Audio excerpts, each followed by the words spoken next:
Now, climbing just one mountain is tough enough for most of us, but two Lancashire hikers are aiming to climb not one, but 10 of the highest mountains. Peter McLay and his friend James Story plan to climb the mountains in Scotland back-to-back to raise money for a mental health charity. The trio have done the same feat in England and Wales, so are now heading north for their latest challenge. I spoke to Peter and Bryn about their journey so far. You are crazy. Like, I swear to God, I was like you've lost a screw. Bryn Catherwood is one of the three who will take on this momentous feat. Peter McLay and James Story will join Bryn in Scotland, where they will hike the 10 highest peaks back to back. As well as Scotland is a different beast altogether. It's a lot more treacherous landscapes. We're very much out in the deep end with it as well. Over the last 2 years, they did the same challenge in England and Wales. It's not like Wales and England where we're near civilization. At some points of this Scotland trip, we're 20 miles from civilization all around us. So it's going to be quite a remote trip at some times. This idea started after Peter McLay lost his grandmother, Ethel, to dementia 3 years ago. During this time, he took on the social media challenge 75 Hard, and swiftly after, he wanted to try something new. Started the new year. I had this idea for a challenge that was going to test myself both mentally and physically to the extreme.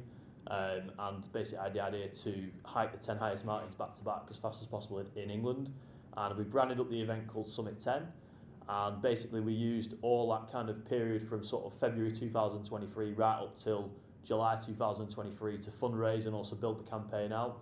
And then we basically then went in July 2023 and completed the 10 highest mountains in England back to back as fast as possible for Dementia UK, raised just shy of £5,000 as a fundraiser. Despite hardship in the first two feats, the trio are determined to battle Scotland. The incline, that final incline up to the peak of Fairfield was like something I've never experienced in my life.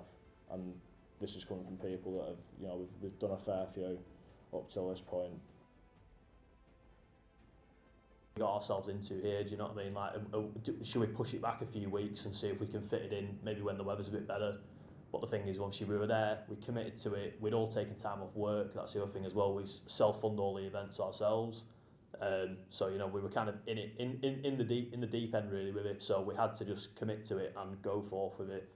Now the trio will continue to train and raise money for Lancashire Mind before their trip to Scotland in July. Joining us now on the sofa are Peter and James, and welcome to you both. And firstly, Peter, you're obviously heading to Scotland in July, but can you just give us a bit of how do you train for something like this? So I think obviously we've done the past two now, so we kind of know what to expect in terms of a physical aspect of it. So this time round we've incorporated a lot of obviously training in the gym, a lot of running, a lot of multi-day hiking, because obviously a lot of these challenges, what it comes down to is pure mileage.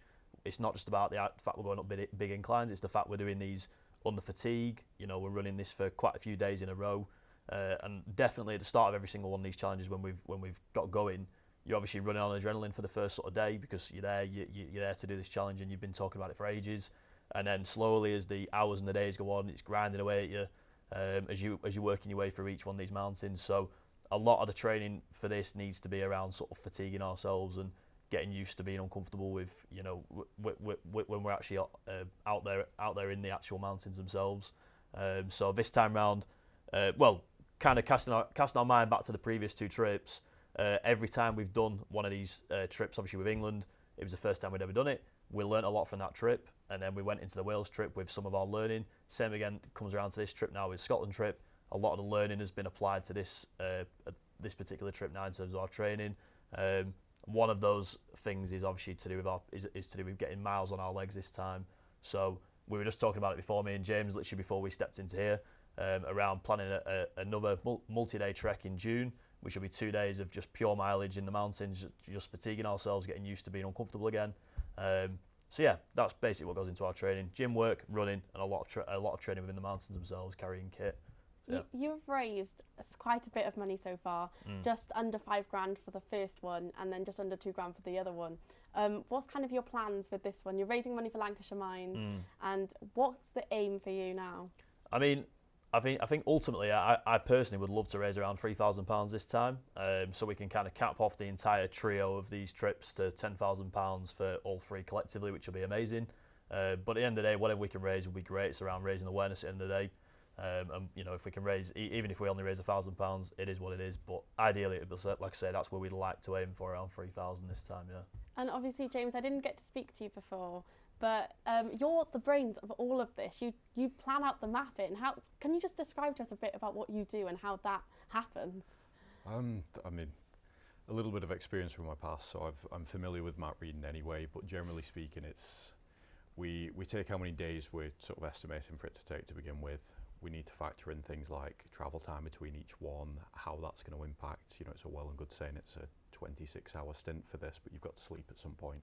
So it's factoring in when we're going to break them, how we can collate the mountains together, and then looking at routes that generally pre-exist, to be honest with you, figuring out which ways we need to go, what's got the highest feasibility. As Peter mentioned, there's a lot of fatigue that comes into this, so a lot of the routes we could do, but it might not be the best one when you've had 3 days, 20 miles a day doing something. So it's looking at the weather as well, what time of year, what it's been recently, are there any water runoffs that we need to be aware of, and just generally making sure that when we've prepped these, there's always a route off the mountain to ensure that if something does go wrong, we're fine. So generally speaking, the routes, they take those in as the main factors. And what was your biggest sort of challenge in England and Wales? Like, you've done it with them, and was there at any point did you think, oh my gosh, what have I got myself into?